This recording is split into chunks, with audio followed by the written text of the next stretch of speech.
It is 11:02. Let's start. Okay. Good afternoon, everybody.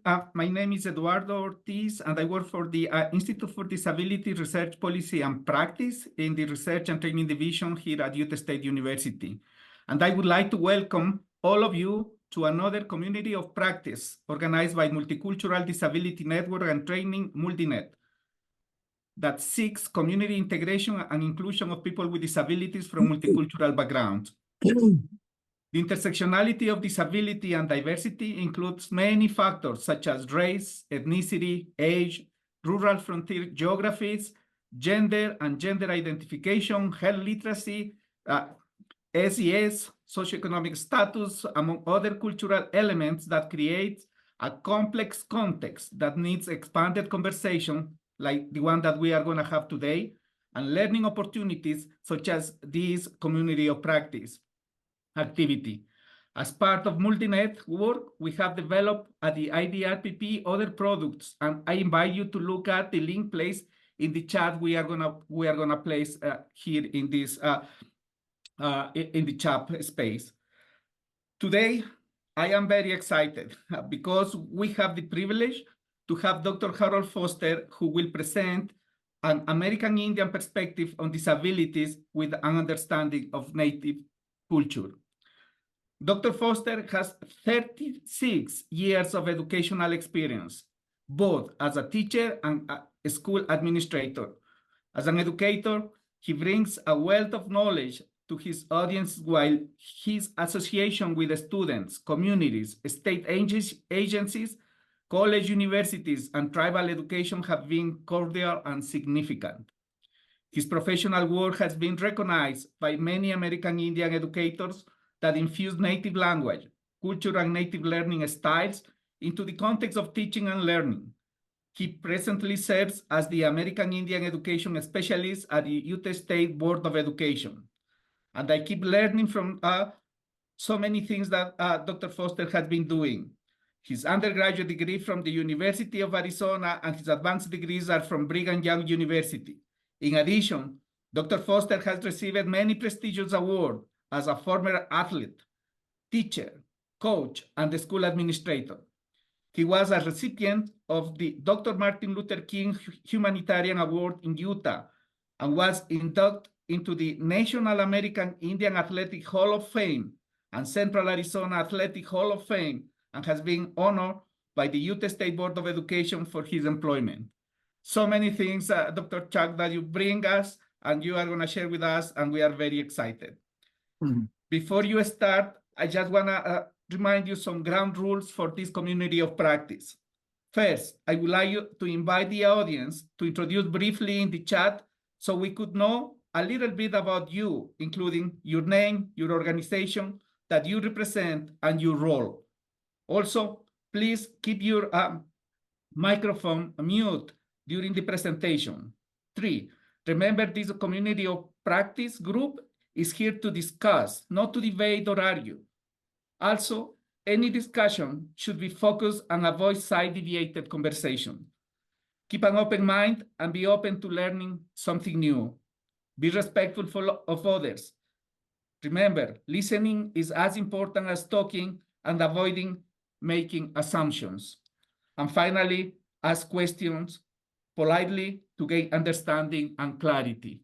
I do really appreciate, Dr. Foster, that you are sharing with us today, and the show is yours. Thank you.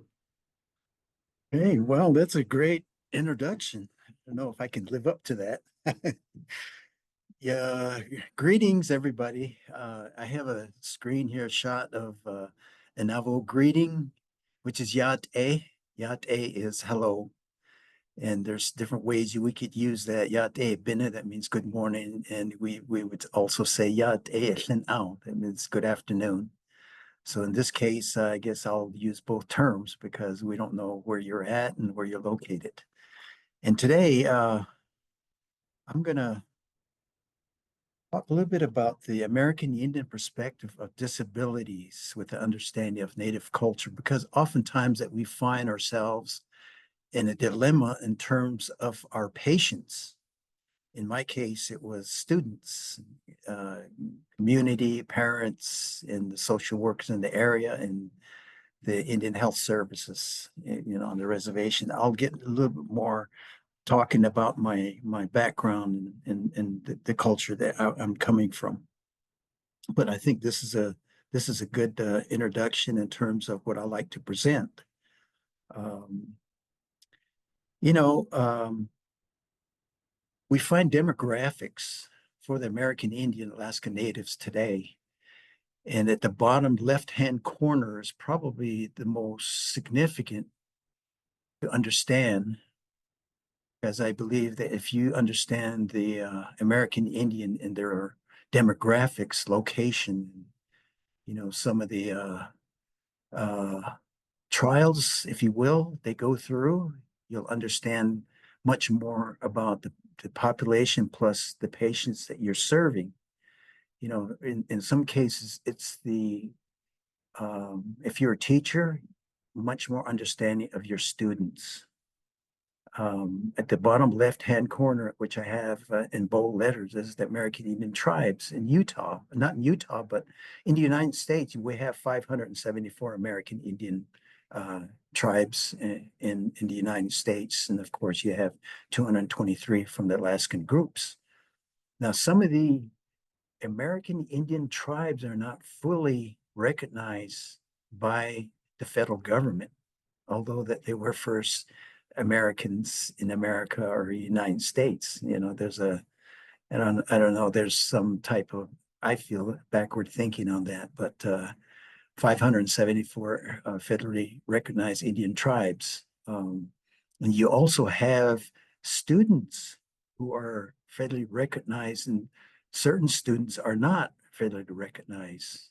That's another conversation for another day. So we it's very controversial for us to navigate through what the laws are, and with some attorneys and some knowledgeable people, we're navigating through all those issues. And in Utah, we have 8 federally recognized tribes in Utah. And what I'll do is show the next. And this screen here shows that if we were up into space and we're looking down through a window, we would see what the state looks like, which is Utah. And all the red markings are all American Indian tribal lands. At one time, this was all red. Now we're blocked up into little small bits of red here and there, and those represent the tribal lands or reservations. Of course, the largest reservation that you find is the Navajo Reservation here, which covers 4 states: Colorado, New Mexico, and Arizona. We start up here on top is the North Bend Shoshone, which is the northern part, and it's a very, very small reservation. And for those people in Utah, it's found around Bergen City. You go to the east side, this is a large reservation of the Ute tribe. And a little farther south is the Mountain Ute tribe. And this was all at one time, this was all one band. And they split that, and you have the White Basin Utes, which they call the Southern Ute tribe. And of course, you have the Navajo tribe here. That covers 4 states. And at the left here, we have the Paiute tribe. These are very, very small bands. And you go a little farther north, you have the Goshute and the Skull Valley Goshutes in Utah. So basically, this is what you would find in our state of Utah, and these would represent the names and where they're all located. I think this, for those people in Utah, it's nice that to know that where the tribes and the reservations are located, because oftentimes when we do have clients or students, we have no idea where they come from. If they would say, "Well, I'm from the Goshute tribe," and you're trying to figure out where is the Goshute reservation, and of course you find them here, and we find a lot of the students that are from the reservations. They're urban. They live in the urban areas today. So So I guess the challenge might be for those people out of Utah is that look into your state and find those reservation lands that are in your state. You know, our objective today is to understand the traditional American Indian people view disabilities in the Native culture, because oftentimes that we have that miscommunication. We understand the Western thought, but we don't really understand the cultural thought. And today, my effort is to bring that to light. And at the end of the day, or at the end of the session, hopefully we have a better understanding of the disabilities and how the American Indian view that from their culture. Um, you know, I think you know, my title is that, you know, there's a perspective of disabilities within an understanding of culture. And in this shot here, I'm making a comparison between two groups.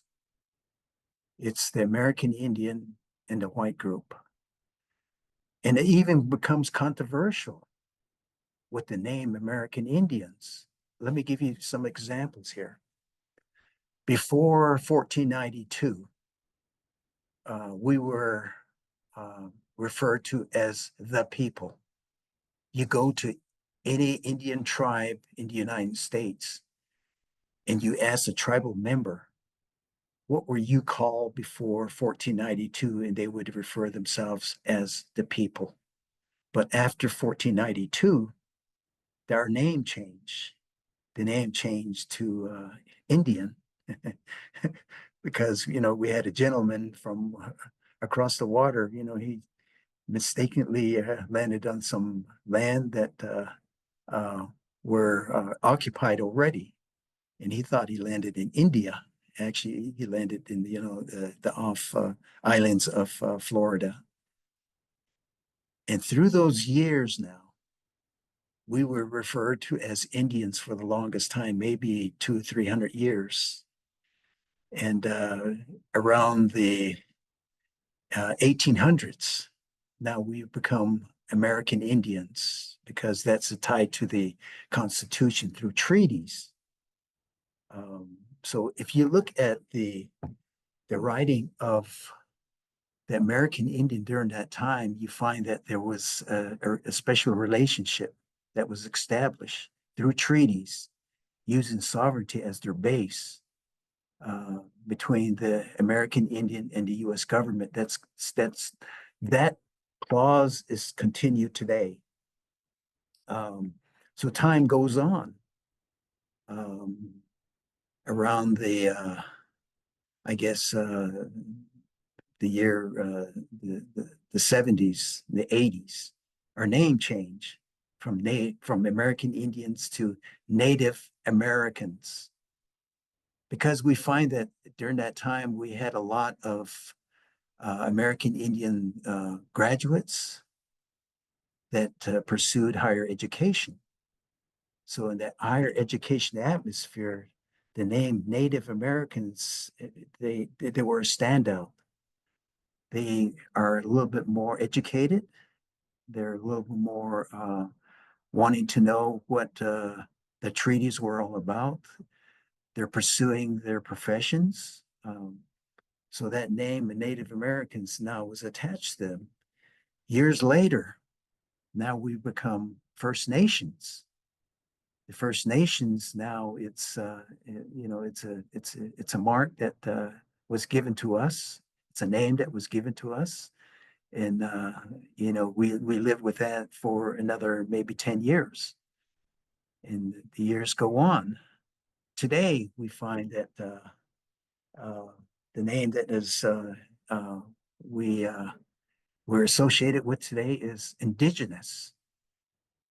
So through these years, uh, we were classified and named as Indian, American Indians, Native Americans, First Nations, and Indigenous. Now, the question that we ask ourselves, and again, this is dealing with the community, this is dealing with your clients, maybe your students. uh, what name or what do you refer to your constituents as? You know, I prefer American Indians because through my research, you know, there's an agreement between the American Indian and the United States, and which is the Constitution. The Constitution has American Indian mentioned 3 times in the whole document. It didn't say Native Americans. It didn't say First Nations. It didn't say Indigenous. It didn't say Indians. It says American Indians. So that's where I base my American Indian terminology, is that there's an association here. Association, again, it's in a document of the U.S. Constitution. And you go across the way, you also have that controversy in terms of white, Anglo, Caucasian, European. You know, what name is used there? In my case, it's white. You know, I think there's maybe somebody in the audience would say that, well, I prefer myself as Caucasian, you know, and then, you know, you justify why. You know, just like American Indian, I justified why I use American Indians. So now we have that terminology straight in terms of our base. Now we find that on the left-hand side here, we find that there's characteristics that are exhibited by the American Indian as well as characteristics exhibited by the white people. But not all American Indians or not all white people exhibit these characteristics anymore. You find them in the middle of the road here somewhere. Let me give you some examples. And I have examples here, which is these little asterisk marks that I'm going to talk a little about. We have extended families, and this is where I'm going to introduce myself as a Navajo, which is kosher for an audience. So basically, we know who we are, and again, this is a cultural thing for us. You know, I was raised and born and raised on a Navajo reservation. I was I graduated from a small high school in Window Rock, Arizona, in a small community there, and I had a talent. My talent that was that I could run, not running from cops, but I could run against another school. And, you know, I did very, very well. That got me off the reservation. I went to a small junior college called Central Arizona and was trained by a 4-time Olympian, George Young. And I won many awards there. And, you know, I started to pursue my education using my talent to get off the reservation. Soon after that, I had an opportunity to attend at the University of Arizona, as well as to compete for University of Arizona on the track and field and cross country team. And there I did very, very well also. And after a few years there, I got on to a school system in Tucson. I taught there at the high school for 3 years, and I decided to go back to the reservation because, you know, my culture indicates that if you have something valuable, you want to give back. And I had something valuable, which was my education. I wanted to give back to the reservation. So I returned, and my wife and I and my children returned back to the reservation. For the next 16 years, I was a high school teacher. And after my 17th year started, I decided to go to the dark side. The dark side was become a principal at a middle school. So you know, and then I was a middle school principal, and also I was a high school principal, and that and you combine those two together, and that was 14 years as administrator. And this administration was on the reservation. So you might say I'm a recovering middle school principal, you know, and that's kind of my background. Uh, and I think we go back to the extended family concept through clans and bands. I belong to a band, or not, I belong to a clan, my clan system, and we follow the maternal. So I'm going to switch over to Navajo now. Um, Yat e an so kagia esto e a si bahansin. She e kia ani shledo test ani bashis chin. Hanagani e shinele kapai she che goda de nen shlem. And le tsao so that ade shis chin. Ade Utah State Board of Education e banash nisho ado Orm Utah ade shikran. Dide e hadit zishido nido. Dide e si bahansin elto e hadis zido lel. De Arnold's e si Donald's adi Jono hadi lilsto nido e ke na stato lelko. E che si in schago. That's a greeting that we have from the Navajo people, and I indicated that I belong to the Kia'ani clan, which is the Towering House clan, which is my mother's side, and the Tsestani clan, which is from my father's side, which is the Mountain Cove people. Hanagani is the walk around people on my grandfather's side, and Tapa is from my grandmother's side on my mother's side. So those are the four clans that I belong to, and it's very, very detrimental in terms of where you come from, in terms of your association. Let me give you an example of that. A few years back, when I was in high school, junior in high school, I start to. This is a personal story, and where that clan comes in. Um, I dated this girl from the community, and my dad says that I noticed that you're dating this girl. I'd like to know who she is, and so I told uh, uh, who she was, and he says, "No, that's good, but what is her clan?" So I asked her what her clan was, and it turned out that we were from the same clan, and it's like dating my sister. So that's a taboo. So the clan system keeps our tribe and our bloodline pure. So my whole relationship have changed. My view of the clan system changed, and this becomes a reality for me. But we find that on the white, they go with genealogy. They go back into their genealogy work, and they have ancestors that came from a certain part of the world. They bring that to the table, but I find that the clan and the genealogy system, they twist in and out. I just got a message the other day from one of my aunts, and she's doing a lot of genealogy work. And I don't totally understand that genealogy work because there's no connection other than their placement in time.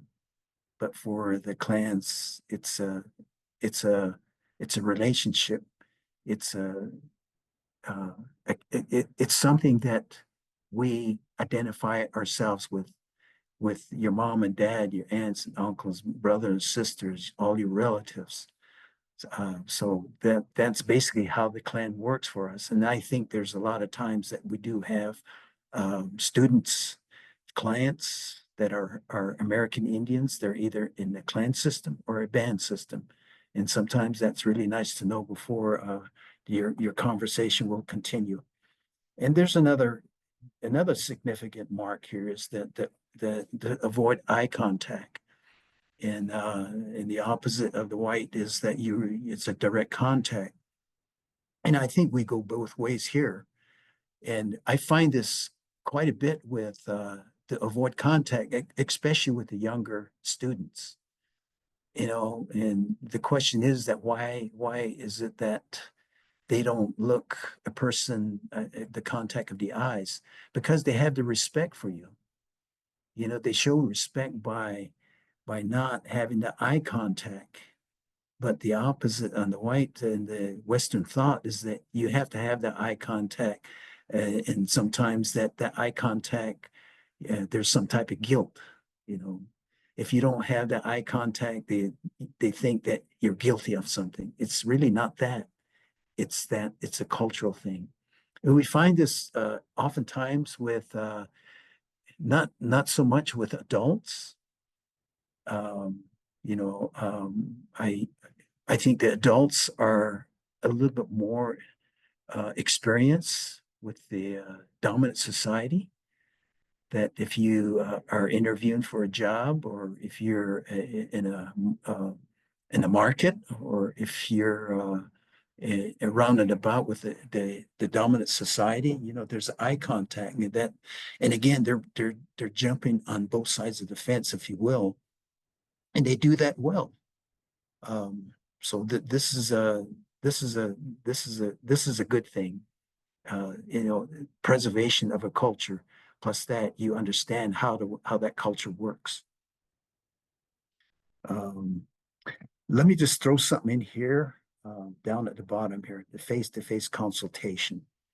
And oftentimes that you find that there's representative in, in which is sometimes hard for an Indian tribe or even an Indian family to make a major decision.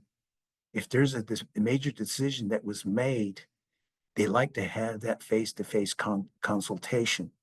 But for some reason, you have the white people, they bring the representative.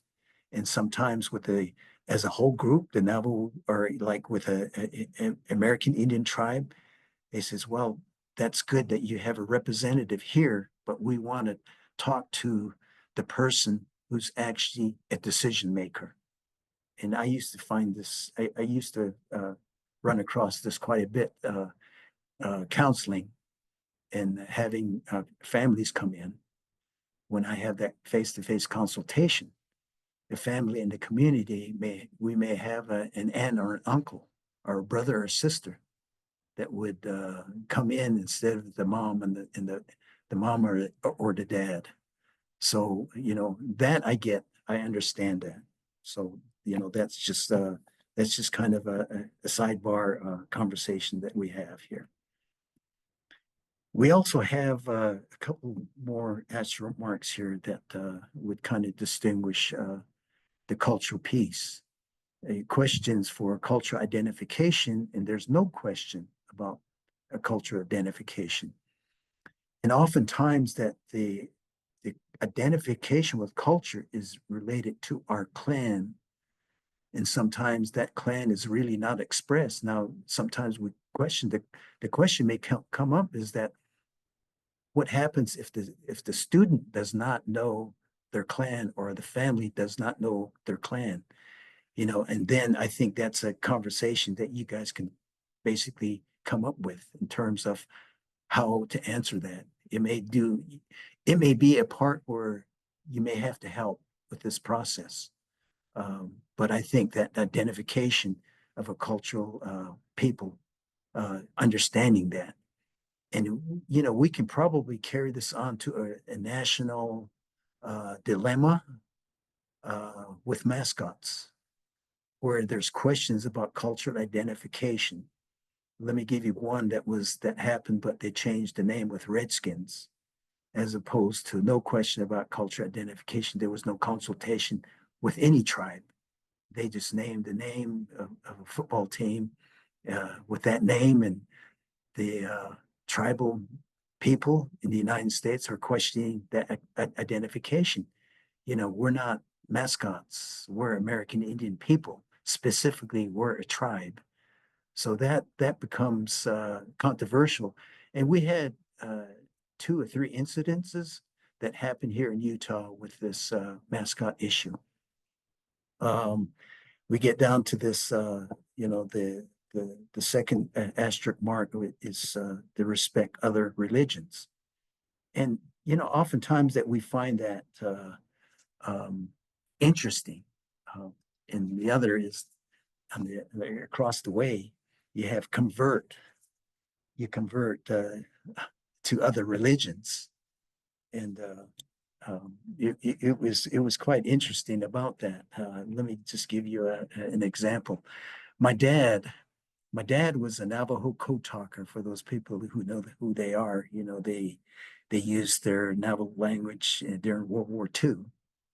And he left for the war before he was, I guess just before he was 18 years old. Um, and he was a member of the Navajo Code Talker Association. He used his language during the war. And this information was declassified in 1969 when they declassified it from the Department of Interior as well as the Department of Defense. Now I'm in this household, and my dad didn't know who he was in terms of what happened during the war because he never mentioned that. But after it was the message was declassified, now we have an opportunity to find out who he was and where he went and all that information of what he did during the war. And we have a large volume as to his tour of duty. But anyway, he came to he came to a school where I was teaching, a small school. It was a Bureau of Indian Education boarding school in Fort Wingate, New Mexico. And I was there for 9 years as a high school teacher and a coach. So he came one day and we went touring through the town, and there were three churches, three churches sitting side by side. And he says, "Stop here, son." So I stopped. He says that, this churches, I've been baptized in all three churches. And I was a little confused. I said, "Well, why were you baptized in all three churches?" He says, "One of those three churches have to be right." So that was the end of my, questioning of religion. So um, and the next here is that learning through culture, learning through books. And I think that learning through culture, a lot of our uh, historical events is all verbal. It's not even written at times, but it's carried on through generations of maybe possibly a clan or a people. And it's never gone through the books. And now today it's written into a document, which is going to return into a book. And so I think that, we learn through the cultural means. And there are certain things out there that it's the cultural things that we have. Um, I think one of the big things that we have is we have things that are around us. And a lot of times that this is associated with animals. It's associated with things that crawl and swim, the four-legged. Um, these are the cultural teachings that we get from that, and oftentimes we don't find those cultural teachings in books. But I think everybody's making an effort to do that, and every tribe is making an effort to do that. Okay. I'm going to switch gears now. Is there uh, is there a chat that anybody have questions on that on the first part of this? If not, we'll go on.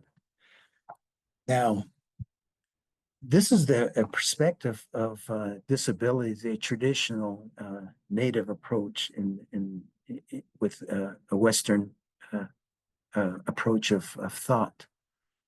And again, we go back to the name American Indian as well as the white.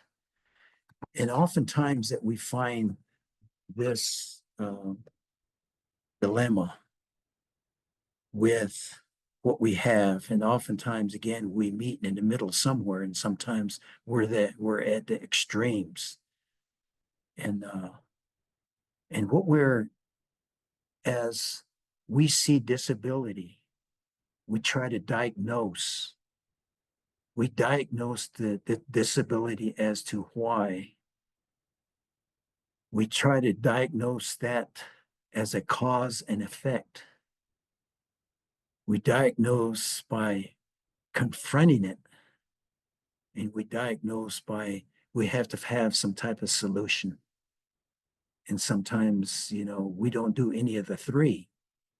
Um, and what gets in the way, I believe, sometimes the obstacles that we have is the language barrier. The language barrier is very, very important because there are certain American Indian people, they speak 100% their native language, and they go into a facility and we find uh, doctors or nurses that don't speak the language, that don't understand the language. So what their approach is that English should be a universal language. But for the American Indian is that we like to keep our culture, we like to keep our language.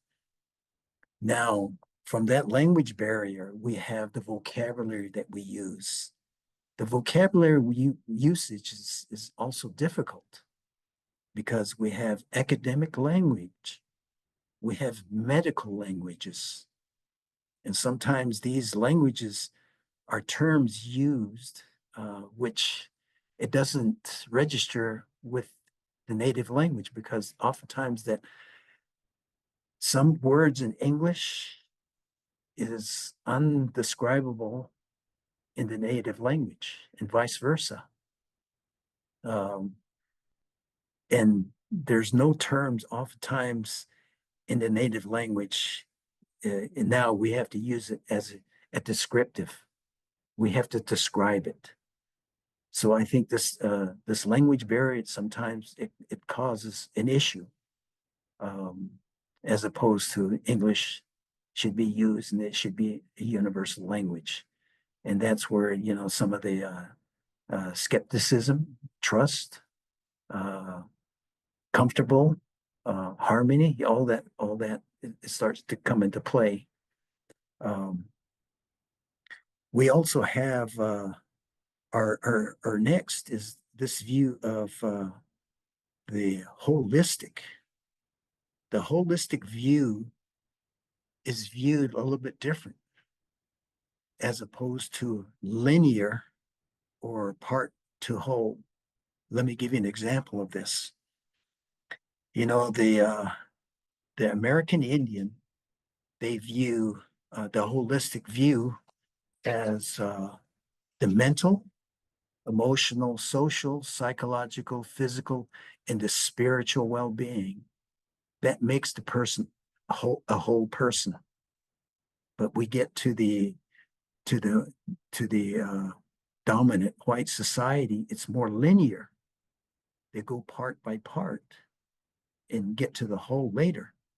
But for the American Indian, it's a little bit different. Now, there are ways in which this is approached, um, which is going to be the metaphysical approach. The background that we have for the holistic view is that oftentimes we break that down where we're only treating the physical, not the mental or emotional or the social or the psychological. And most important for a lot of American Indian is the spiritual.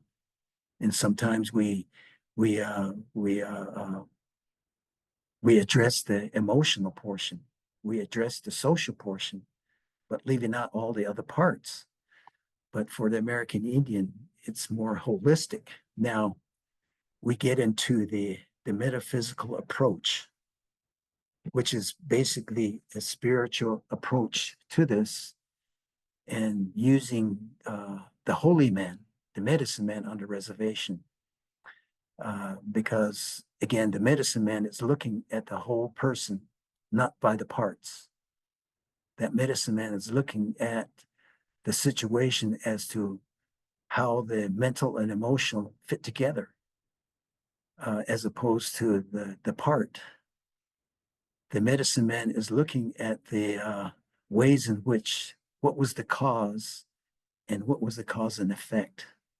Um, because their belief is a little bit different than the Western thought. Uh, the medicine belief and the culture believes is that if there is an unbalanced part of your lifestyle happen during your primary years with, let's say, with an animal that you treated not very well. Let me give you an example of that. You know, a lot of the American Indian people are hunters. They go and hunt during the fall, and they hunt for deer, elk. You know, sometimes it's the four-legged. But before they go on a hunt like this, they'll always have an offering. There's always a smudging ceremony. There's always a prayer done. There's always ways in which we want to approach this in a spiritual way. But oftentimes that when the American Indians go out there to hunt and they don't use the spiritual ways, in a few years back or a few years down the road, maybe another 15, 20, 30 years down the road, and things start to happen to their physical, their mental, emotional, social, and they start to bomb out with their psychological. And the medicine man would kind of figure that out in terms of where that came from, is the cause and effect that happened in the past. And oftentimes that with the metaphysical approach, that there has to have evidence and there has to be an explanation with the white people. But for the medicine man, it's more of a connection between those groups that I named.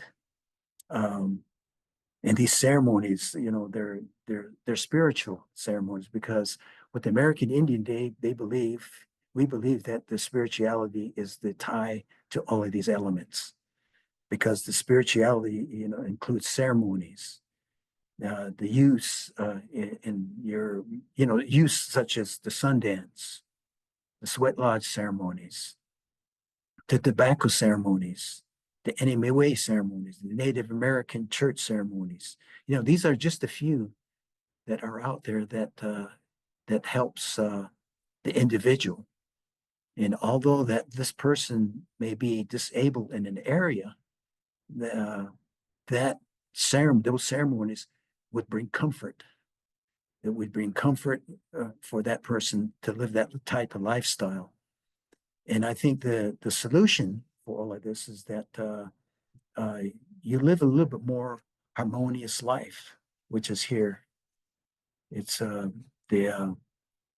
harmony with nature, and oftentimes that we find that with situations that happened in the past, oftentimes sometimes that's the cause of it. And on the other extreme, we never mind about the harmony with nature. What we want to do is conquer nature. So there's two schools of thought here. One living with nature, one is conquering, and oftentimes this nature is tied with the metaphysical approach, with the spirituality of a holistic person. And I think the third thing is the skepticism. A lot of it is the Western medicine okay for me, as opposed to my traditional medicine. Earlier I was talking to Mindy about an incident that have on the reservation. We have five large agencies on the reservation. Just to name a few is Fort Defiance, Chinle, Tuba City, Crown Point, Shiprock, and all of these agencies, they have large, I guess, to address large issues. And it's the hub for the reservations where people live in those areas to visit those places for medical reasons. In each one of these large hubs, they do have a traditional hogan set beside in the back of the hospital, because you have a lot of the traditional people visiting the hospital with a disability, but they also asking for traditional healing. So this traditional healing now, this skepticism now, it's kind of it's being pushed away because now they feel a little bit more comfortable because they do have ceremonies right on the premises. So we find again there's two schools of thought here, and what we wanted to do is get this skepticism to become a little bit more trustworthy. And I think this is one way you can tie two cultures together. And I think the last thing here we have with the two schools of thought of disabilities is the cause and effect. You know, there's a diagnosis that takes place, and oftentimes that I'm going back to the spiritual ways of the medicine man. You know, the upbringing of a traditional medicine. And again, the remedy for all of this is, the cause and logic is to come up with a recommendation. You know, the recommendation is I think it's very evident. And the recommendation, one of these areas of recommendation is that there has to be some type of cultural competency.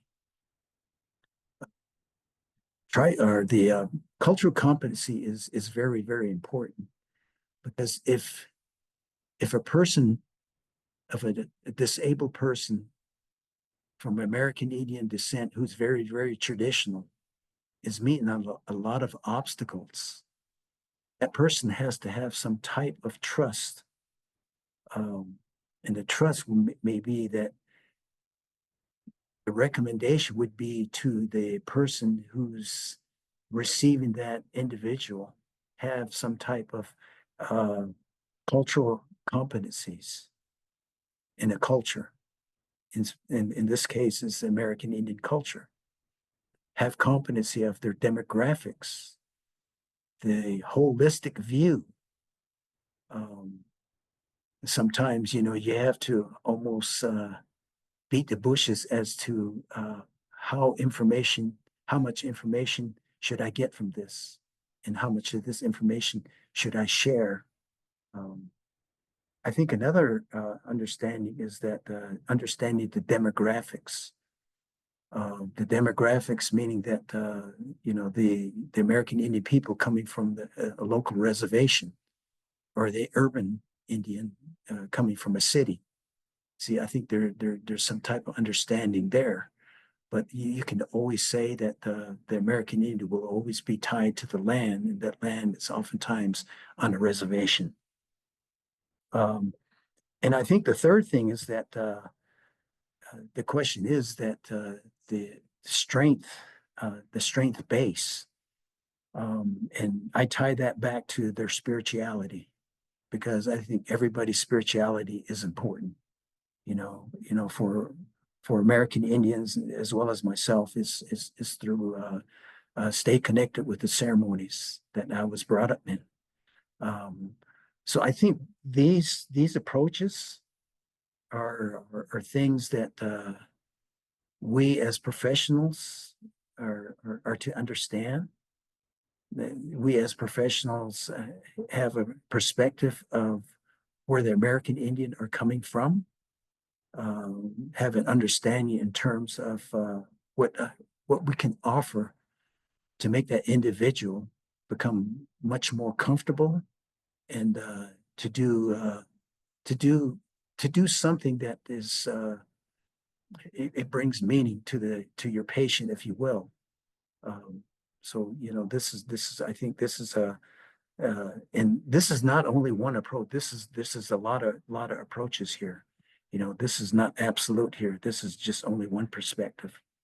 So I can entertain some questions now.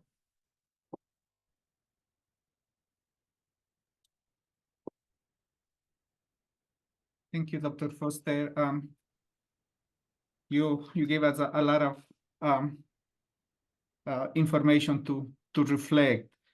While the audience is writing or wanna share any question, Meanwhile, I would like to ask you, as well that the field of disabilities is very complex, Yeah. starting from the basic definitions. And that is some work that we have been doing in our project with Mindy. For example, just the definition of disabilities Mhm. from our uh, most Western approach. There are different definitions of disabilities depending of what system we are working with. For example, uh, there is a definition of disabilities in the education system. There is another definition of disabilities in the medical system. There is other definition of disabilities from the government systems and many of those services. So even the basic of the field of disability, the definitions of disability is complex. That is going to make even more complex when we approach different cultures.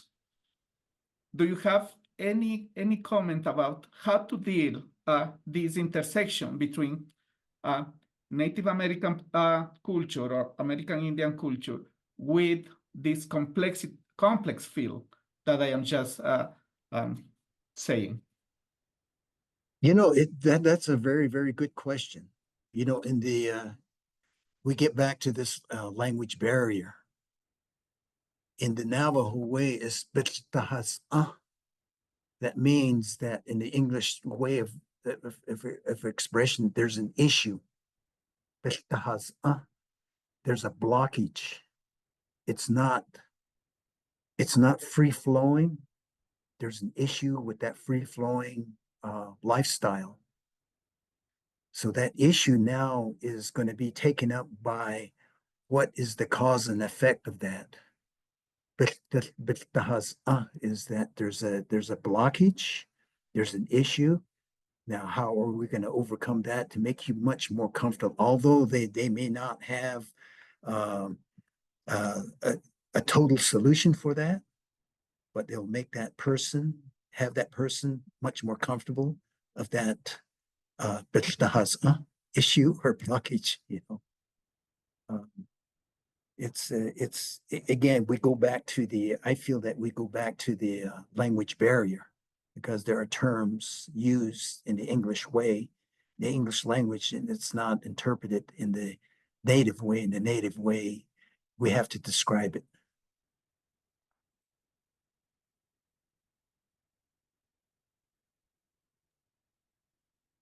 Thank you. Thank you. Is there any other question? You can write in the chat or you can please use your mic. You want to do the chat? I could answer some of those questions in the chat if they're asking questions.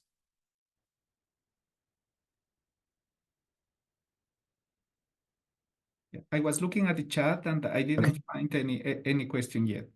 Okay. There's one at the very bottom that Anna just posted. She said, for those that work in the medical field, how would you go about working with an Indigenous individual? And would you expect for the family to be involved in the process? We go back to, yes, I think the whole family should be invited there because again, extended families, that's the whole lot. There's a lot of people there involved. You may not have, let me give you an example. We may have a student, and that student is being administered by the medical field. Now, that student will have probably aunts and uncles, brothers, sisters, cousins, relatives. You may have a room full of that family background. They're visiting or they're there for that, for the support. That is an understanding. That's a cultural thing. But as far as the decisions made, oftentimes they would assign one person to make that decision. And I've seen this before, even within my family. You know, that one person would be the decision maker, but you get all the recommendations from the family members, and one person would speak. Um, and I think sometimes with the white people, it's a little bit different. Everybody has an opinion, and everybody wants to have their opinion honored. So you know, it's a little bit different. So I would, you know, that would understanding of that would be I think it's very, very important.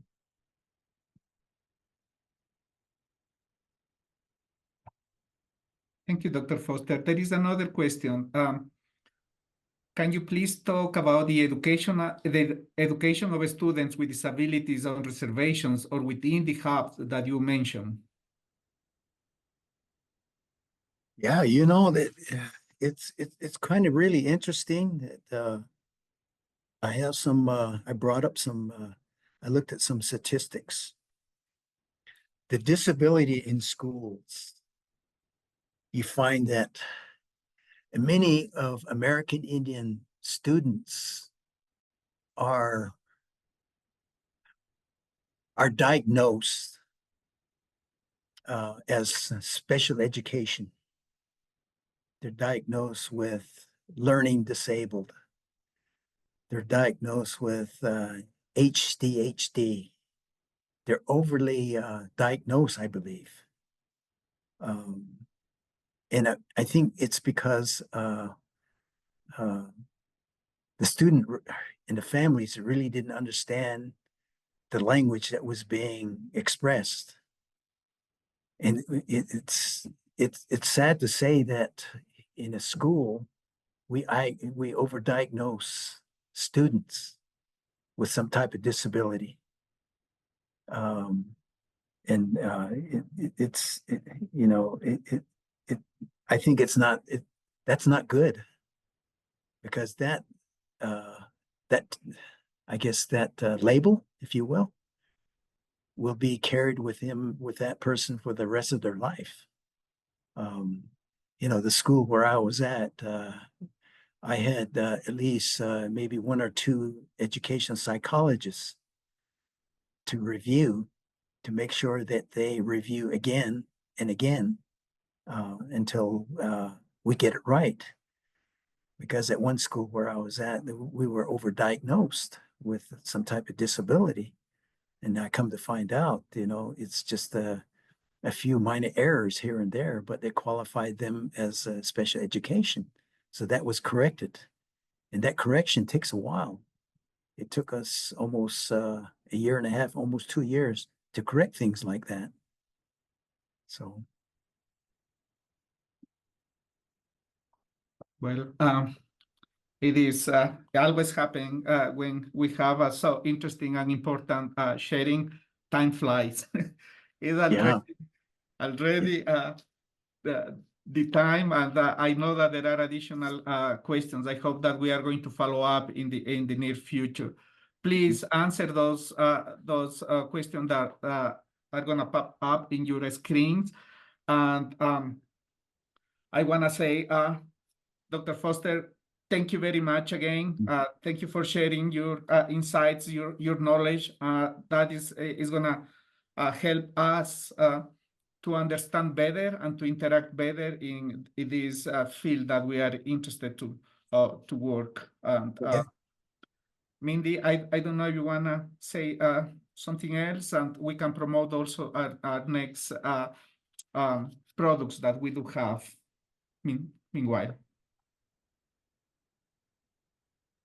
Yes, thank you. And thanks everyone who's answering the questions. Please answer those. Those are just to help us make sure that our presentations are doing what we hope they are. We hope that you are learning with us. And I know I learned a lot today. So thank you so much, Dr. Foster. I'm going to put in the chat a link to our website. We have a webinar coming up next month that is about shared decision making. So that will be a little bit more in the medical realm for those of you who were asking about the medical field. We'll have a session for providers and a separate session for family members who want to learn more about that. And we also have, we don't have the link for it yet, but we will have another community of practice meeting just like this next month. But the focus of that one will be on the intersection of refugees, refugee communities here in Utah, and disabilities. So if that's something that you're interested in, we would love to have all of you join us there. And we'll be sending out an email with registration information for that very soon. So watch for that. If you would like, if you haven't already, you can go on our website and join our network. There's a link there that says join the network. You can click that.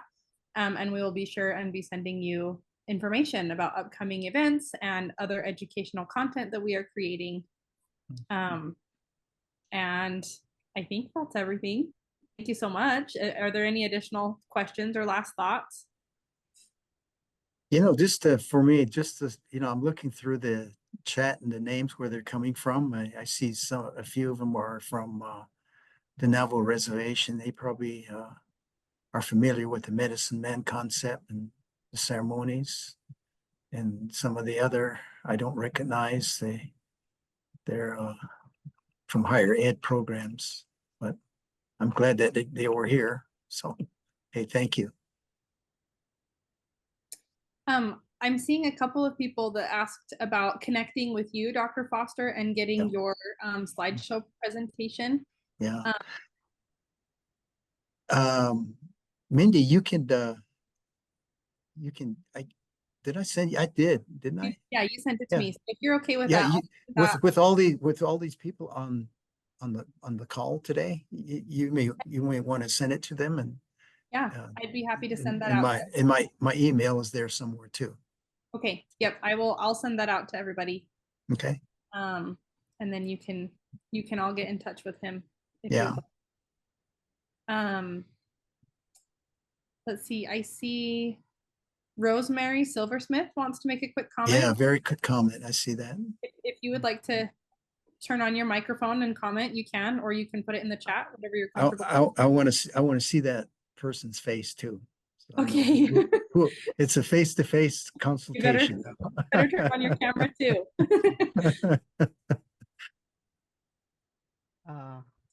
Yat A check. My name is Rosemary Silversmith. Oh, Yat A. Tohe cleaning schnotzen up if you was chin.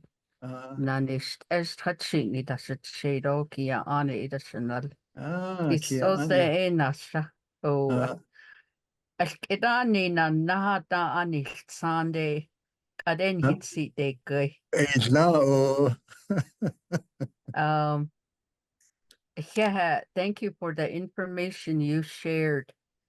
I just wanted to also comment that I work with many infants and toddlers here within Eastern Navajo and their families as far as trying to get special services for our children.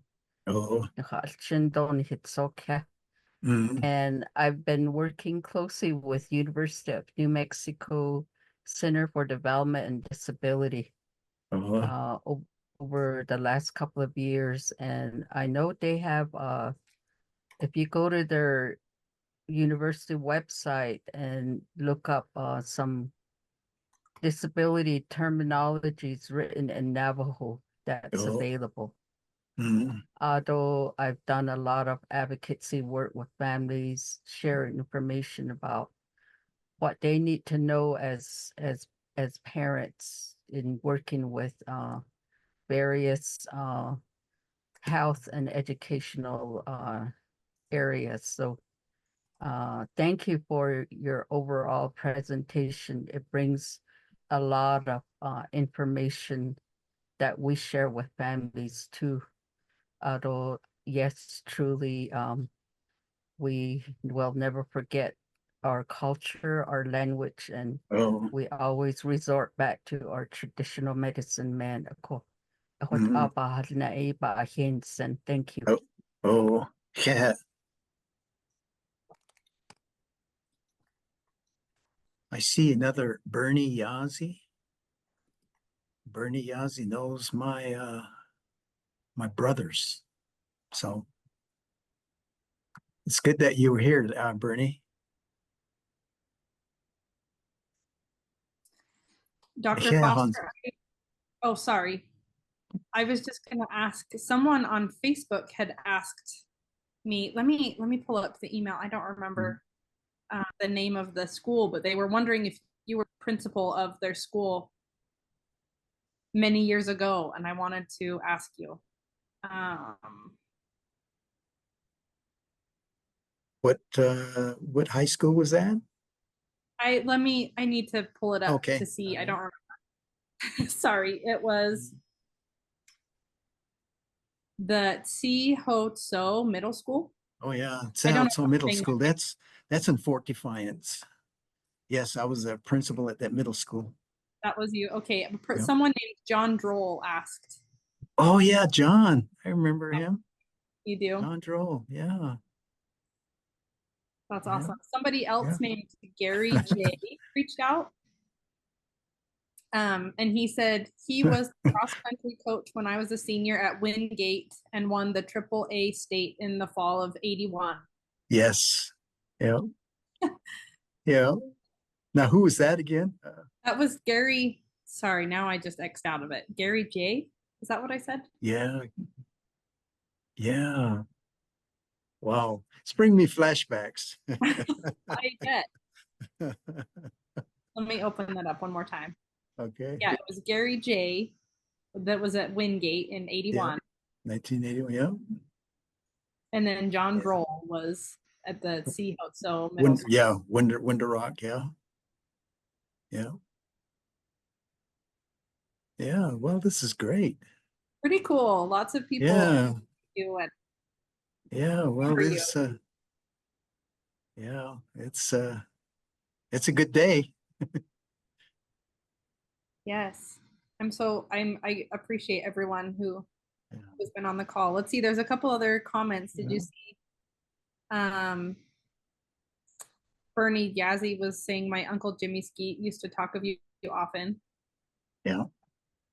And then Valena, sorry if I'm not saying your name right, Valena Howard said, did you know John Claw, my dad? Yes, I did. So cool. Yeah.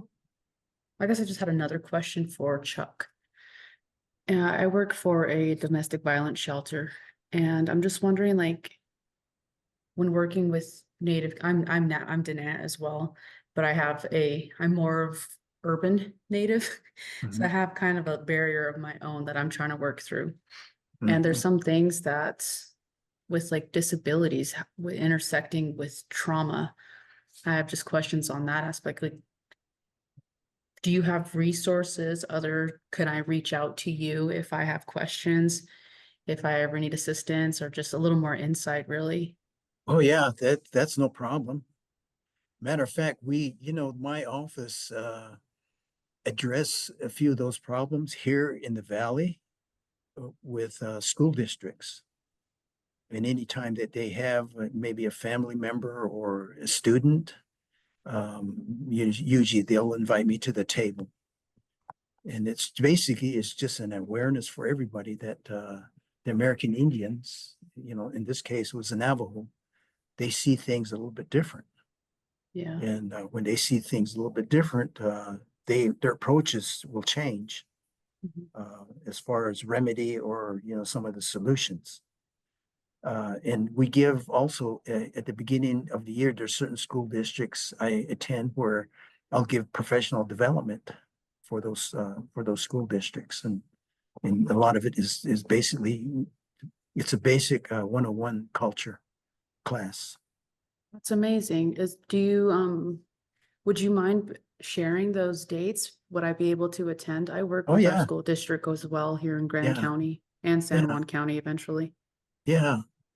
The one in San Juan County that I work closely with Brenda Whitehorse, and in Moab, Grand County, that's Jeremy. He's the Title VI coordinator there. Yeah, Jeremy. Yep, I work with him too. So I work with those two. Awesome. I'll ask him then when those dates are. Yeah, that's Yep. Thank you. Oh, thank you. I guess is that it? Yes. All right, that's it from me, sorry. Okay, thank. We wanna we want to be here forever, Dr. Fonda. Yeah, we'll go off on we'll go off on a tangent, people I know and some of those. It's really interesting to bring something like this together. Yeah. It's especially those people that I've had I crossed roads with long ago. Mm. So on the reservation, I knew all those, the people that I was talking to, and but when I relocated up here, things changed. Communication severed itself, and now it's good that some of these people are back. So I'm glad of that. Well, thank you for that service. I Thank have you. no other. Şurada şey deşnek. Oh, yat ev şına. O yade. Denen o seni ado. Sani. Yamayaje. Das nişin jono. Akon şizadin jono da dit ado. Koda ahunit ekoda. Keya bakado. Oko iya ke isina sitsile. Oh, Dr. Chuck Harold Foster. Oko iya. My brother there, his father. He's the son of a Navajo code talker. Okohanit and le kwashin so. Nizad hashin za tatipa. Oko in le de tatia. Oko kadeya kwa. Chon Ult kabi do. Adon hal sindo biche yel tia. Ado da badal kaili do. Oko share what about Bikian Johnny.